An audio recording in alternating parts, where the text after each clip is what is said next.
All right, we're here with NCCU head coach LeVelle Moton. The Eagles coming off of a 90-30 season opening victory. That's quite a way to open up the season, isn't it?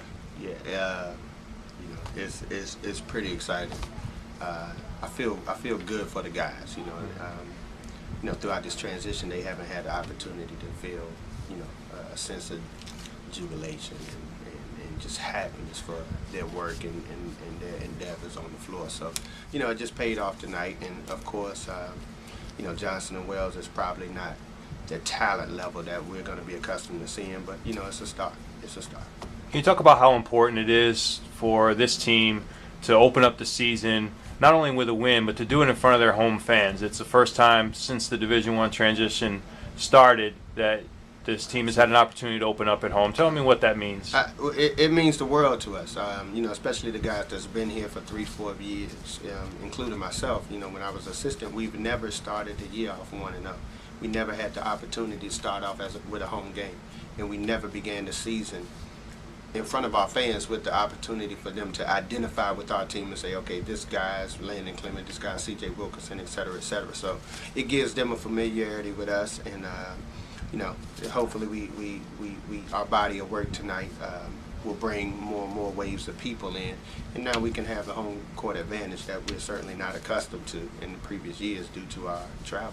Right. Second year as head coach, but every season is a new season. Can you talk about what it meant in those first few minutes when you look up at the scoreboard and you're up 20-0? Did that kind of take a little bit of the pressure or anxiety out of that first opening game? It's a little different when you're sitting in the head coach's chair because you don't like close games. Like if I'm going home and I'm turning the TV on, I like close games. But as a coach, I want the margin, as large and the discrepancy as big as it can possibly be. So it was a relief, and I just wanted our guys to focus on executing.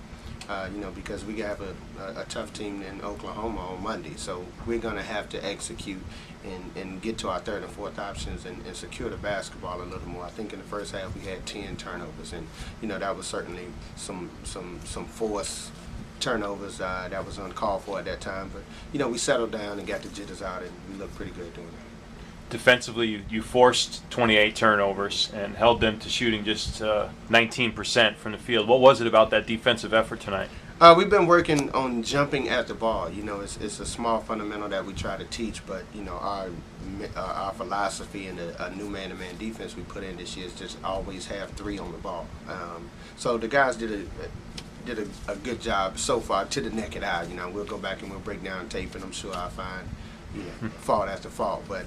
To the naked eye, they did a pretty decent job of just trusting one another and staying in their gaps and supporting and giving gaps help to each other. You had a lot of balance tonight. You had 5 players in double figures. Just about everyone that touched the floor scored for you. You got a lot of new faces on the club. What did it mean to get a lot of those guys some experience and some playing time? Well, it's their first Division I point for several of them, and then it's their first point in front of their family, and then it's their first point in the NCCU jersey. So it was many firsts out there, and I'm just glad they got it under their belt. So now that they can, relax and have fun and feel comfortable and secure on the floor and executing what we need for them to do. And we heard in the preseason about how you want to play an up-tempo style of play. In the first half, 20 of your 50 points were on the fast break. Did you like what you saw out of that in the first half? To the naked eye, yeah, but I'm sure when I go back at tape, I'll find fault after fault. But that starts with our point guard, Justin Lima. He's done an excellent job of just understanding my system thus far. He don't understand every specific detail, but he's bought in, and he does an excellent job of getting the ball up the floor. And then we're coming off with a freshman who's one of the most gifted passers that I've seen in Poobie Chapman, who's pushing the basketball up and finding our shooters and making CJ's job much easier, Landon's job much easier, and just getting David and Dijon going also. Yeah, 11 assists between those two gentlemen. Yeah, pretty good, assists. Pretty good night. Where do you go from here, Coach? I know you're heading to Oklahoma. What can you take from this game, and what do you need to work on in order to get ready for Oklahoma? Well, one thing we can take is our confidence. The guys are feeling pretty good about themselves, and tomorrow we'll have a film session, and we'll just point out our errors. We made some mental mistakes and some breakdowns that if you do it against a good team like Oklahoma, they'll certainly capitalize on it. So, we're going to prepare. We're going to be detailed in our preparation. We're going to pay extreme attention to detail, and we're going to go out there and we're going to try to win a basketball game. Great. Thanks for your time, Coach. Appreciate it. Congratulations. Thanks, Kyle. Appreciate it.